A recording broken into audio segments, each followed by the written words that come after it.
Hi, everyone. I'm Elizabeth Cantey, and this is another episode of Living Enlightened Every Day. And today we are talking about being and doing. Do be, do, be, do be. What are we going to do? How are we going to be? Yeah, just figuring that stuff out. Join me.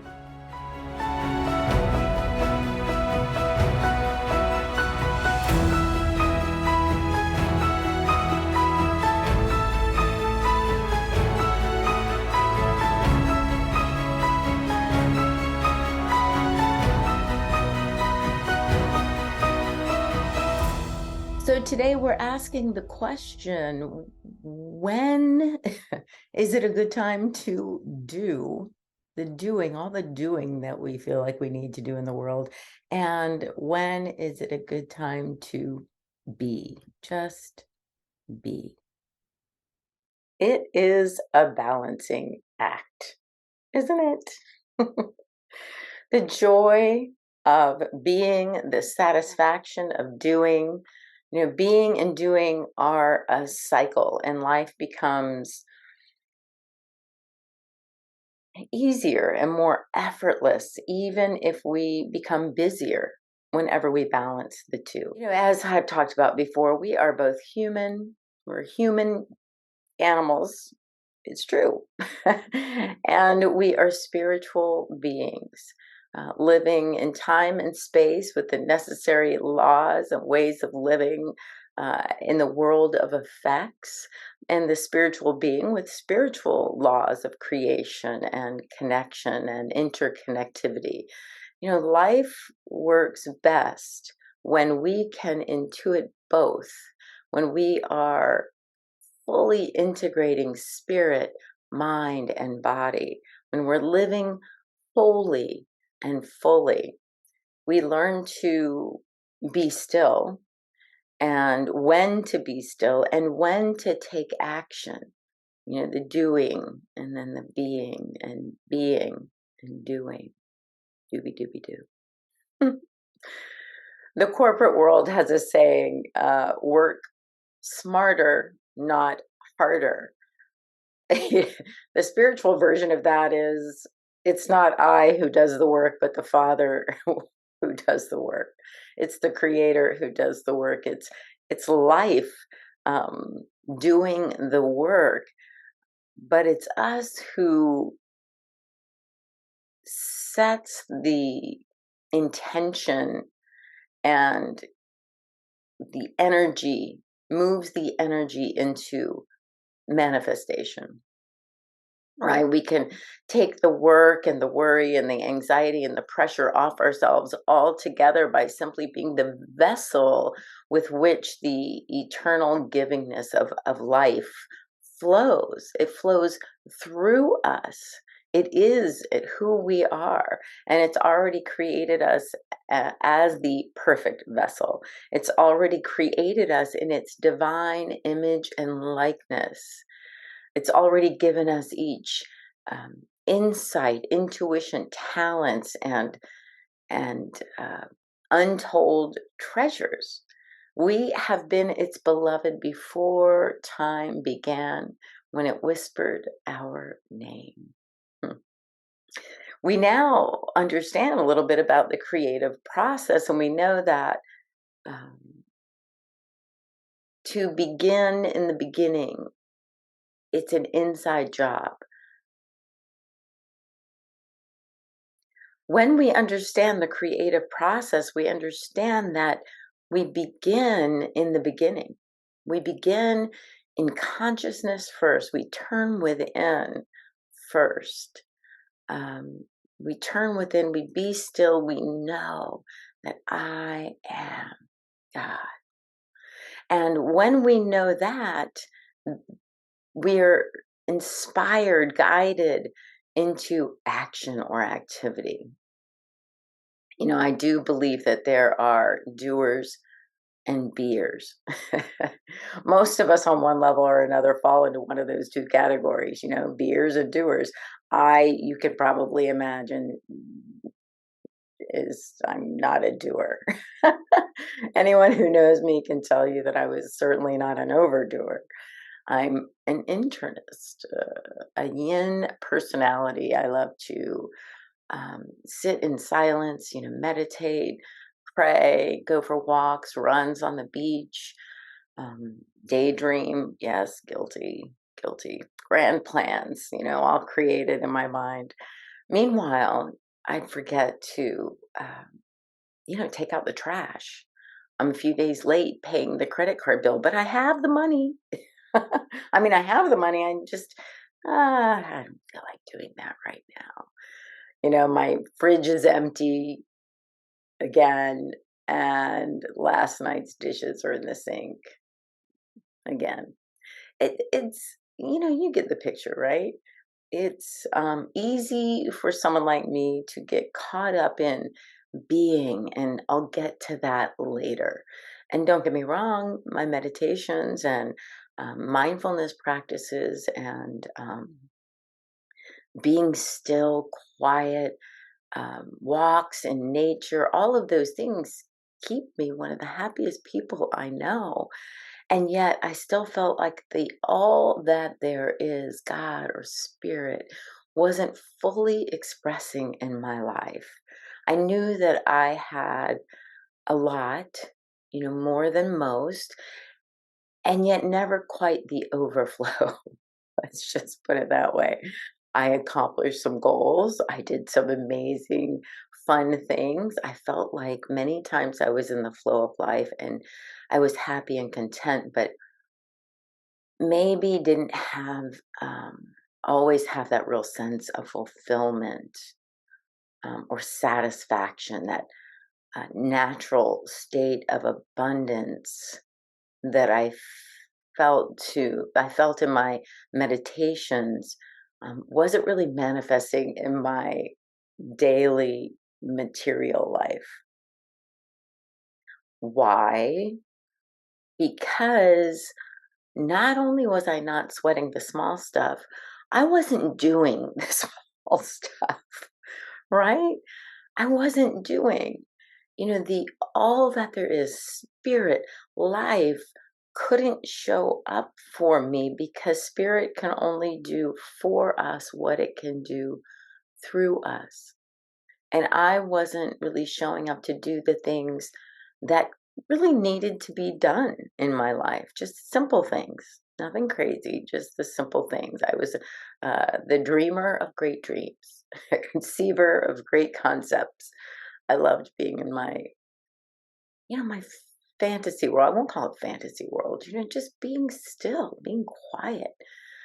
Whenever I would read those books, the business articles on setting goals and achieving, making 5 phone calls a day or whatever it was, it would make me pretty uncomfortable. I would just go sit and meditate on that.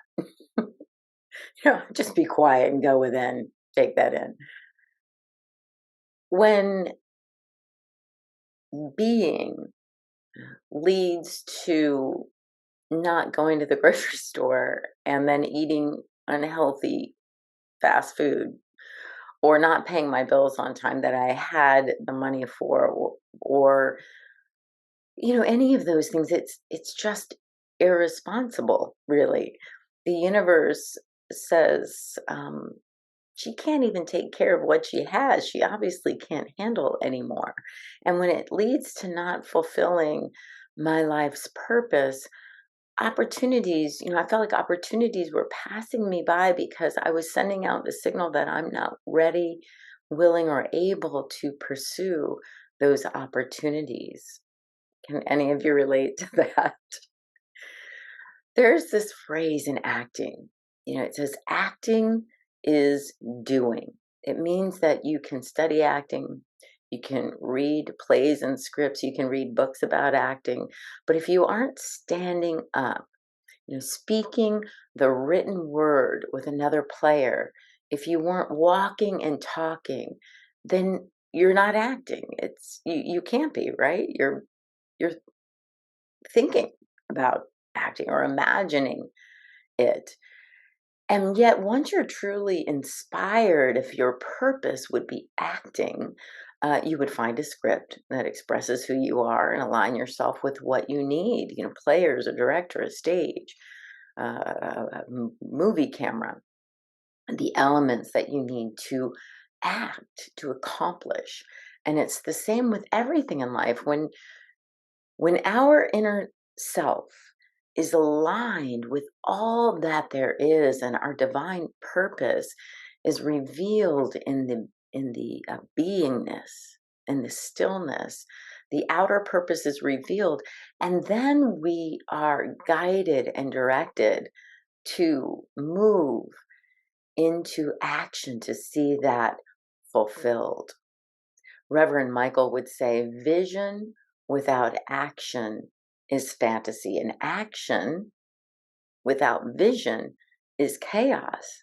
So let's talk about that. On the other hand, we all know people who are rushing, rushing, rushing. They're always doing, always moving and planning. And yet, it seems like sometimes those people are a day late and a dollar short, and living in what seems to someone like me would be a somewhat chaotic energy.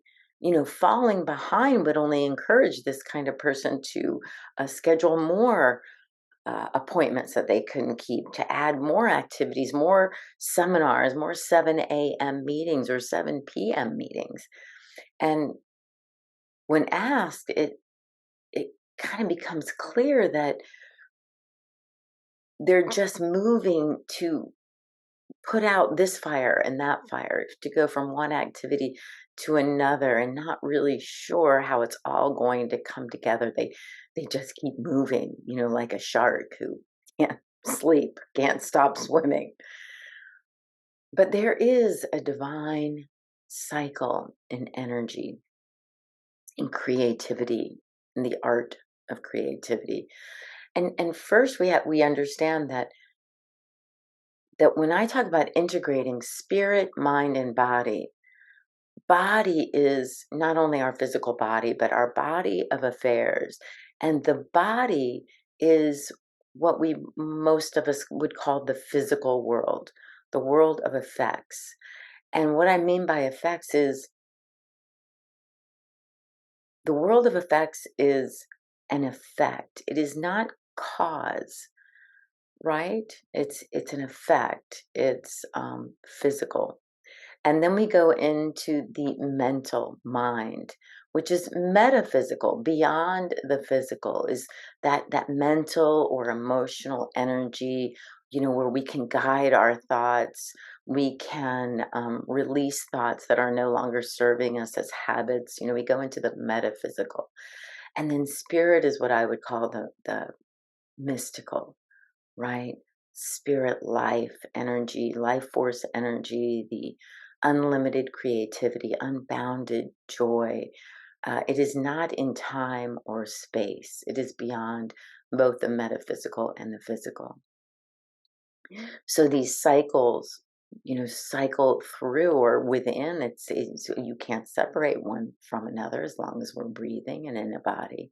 But there are cycles in nature, and sometimes there's a divine cycle of energy to maintain this beautiful equilibrium as the human being, as the cause and the effect. And the first is what I would call as being still. It's from the mystical, from the beyond the physical, beyond the mental, the metaphysical, the emotional. It's an inside job. Talk about that in my book. We become still and we remember the truth of our being. We know who we are. We remember, recognize, we rest in our true nature. Um, in that resting, in that stillness, we can hear a lot, believe it or not. In the stillness are all the answers to everything we've ever wanted to know. In that stillness are infinite possibilities. And within infinite possibilities, isn't there the one possibility that you might need or that I would need to do whatever it is we're called to do in our life. We take our attention away from the world of effects and turn within, connect to source, right? Spirit. We commune, we rest and become renewed in spirit. And when we do that, not necessarily as we're doing that, as a matter of fact, for someone like me, it's always later, sometimes much later, um, hours or days, sometimes even weeks. But when I'm continually engaged in this cycle of being still and knowing the truth of my being, I become inspired in spirit, right? Inspired means in spirit. And as we commune with spirit, we become enthused in theos, where there's an energy that builds within us, I believe. And it is being energized with the creativity of love and peace and joy that we are. And there's a movement to it. There's a divine stirring. Uh, there's we feel that unlimited creativity kind of just moving as an energy inside. We become open to all possibilities and we let go of anything, any sense of doubt or lack or limitation, those feelings that have come before, maybe that have stopped us before. They tend to melt away in this energy and we can see new possibilities. We're open and receptive. We're enthusiastic. It's that feeling when you wake up in the morning and you're excited to do what needs to be done. So that leads us to the third step, taking action. So as we bring our awareness to the present moment and into any situation, we're guided and directed by source to our highest good and the highest good of everyone and everything around us. Have you ever felt those times where someone calls you that maybe out of the blue, but someone and they're talking and something happens and they mention exactly what you've been thinking about, or that they need help with something that you were just willing to uh, get involved with, or all those synchronistic events. I've had that happen, but it's only really happened for me easily and effortlessly when I have been still and sensed that vision for myself, the vision that not my vision, but thy will be done. And thy and my will are unified. I am the expression, the divine emanation of spirit itself. So it's not something outside of me that wants to create. It's me, but it's my highest self. And synchronistic activities start happening. People and articles that pop up on my news feed. It's like, what? I was just thinking about that. Or my mom or someone will mention someone they know who needs help with something or that can solve a problem that I need help with.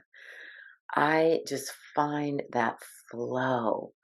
We are divinely inspired to um, be present and be guided into situations directed to our highest good. And we participate in divine right action. So it just feels like everything we need to fulfill those outward goals and desires are being drawn to us as we take a step. It moves towards us and we can feel that energy. We're creating, we're building, or tearing down something that needs to be destructured in our lives, but we're inspired and we're in divine right action. And I know we've all felt that. We feel like we're in the flow of something greater than ourselves because we are. We are in the flow of something greater than ourselves. So it's that being, it comes, it's spirit down, spirit down. I used to work from body up, putting out the fires, running from one thing to another, especially when I learned some metaphysical principles, how to manifest, how to make things happen, how to manipulate. It's like, oh, I'll just work on my health. I'll just work on my health. And as my health seems to be energized and enthused, my career is falling apart and I run over there, start putting some energy in there. And then my relationship needs a lot of work and I run over there to fix or resolve that. But again, it goes back to the ultimate, for me, the ultimate law of attraction, which is one of my podcasts. And it's seek first that kingdom of heaven. Be still and know. Be still. Be still in all things. The relationship, the career, um, the health, everything we need is added to that as we're divinely inspired to take the right actions, not running around like crazy people, right? We're inspired, we're moved, and the energy might seem frenetic to other people, but it is that guided and directed energy where we just can't wait to get up in the morning and get done what we are inspired to do. So for me, when I took care of the small things in my life, when I started making making the lists of the things that I needed to finish, fixing the broken countertop and taking out the garbage, cleaning out the fireplace, eating or keeping healthy food on hand, making appointments, keeping meetings, honoring my word, just being clear with my intentions as I took care of the details that I couldn't take care of, the universe started taking care of all those things I couldn't possibly take care of, those synchronicities, bringing people into my life, which if I told you, and I know you've experienced this, it's you can't even believe how synchronistic things would happen. I wanted to rent my house because and buy a new house, but I couldn't sell that house. It was upside down at the time. And I'm out to dinner with a friend who stops by the table, and her friend just happens to mention that she needs a four-bedroom house in my neighborhood that I want to rent. And it has to be that neighborhood. It has to be four bedrooms. And she rented my house for 3 years from meeting me at a table. I never listed my house for rent. It's those events that start happening when we are in this cycle, this creative cycle of being and inspiration, and then taking action on the things that we know we can take action. Life won't give us more than we can handle. So when we handle the small stuff, the big stuff starts rolling in, but it's easy. It's guided. It's inspired. Mike Dooley said, while one's capacity to dream great dreams is truly infinite, the capacity to do great things is mightily dependent upon one's ability to do little baby, trite, mortal, dull, and sometimes silly things. I appreciate that, Mike Dooley. I really do, because I had to do that. I started those really small, simple, boring, trite, dull things like taking out the garbage and balancing my checkbook. But when I did, all the being paid off, because then I didn't have the blocks when I was inspired. I didn't have the blocks, the thoughts that I'm not good enough, or I don't know who to contact, or I'm not sure what to do next. I could allow spirit to bring that to move that towards me as I took that first step and then the second step. But I will emphasize, as I always do,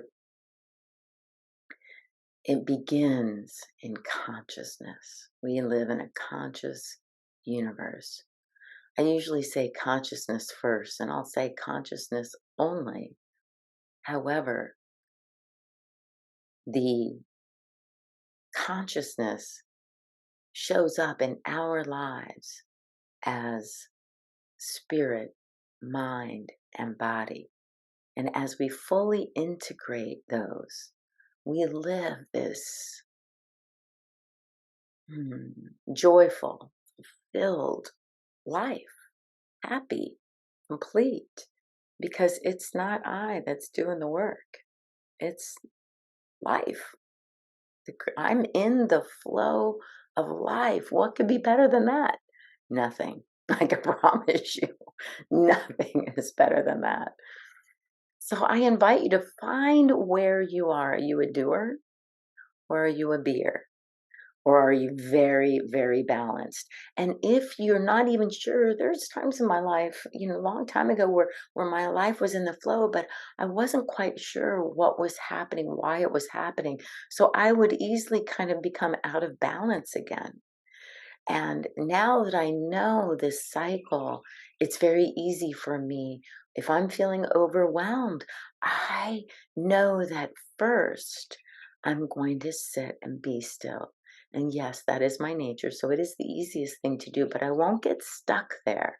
I don't get stuck there now. I don't use being still as an excuse not to do or sweat the small stuff. I get the small stuff done.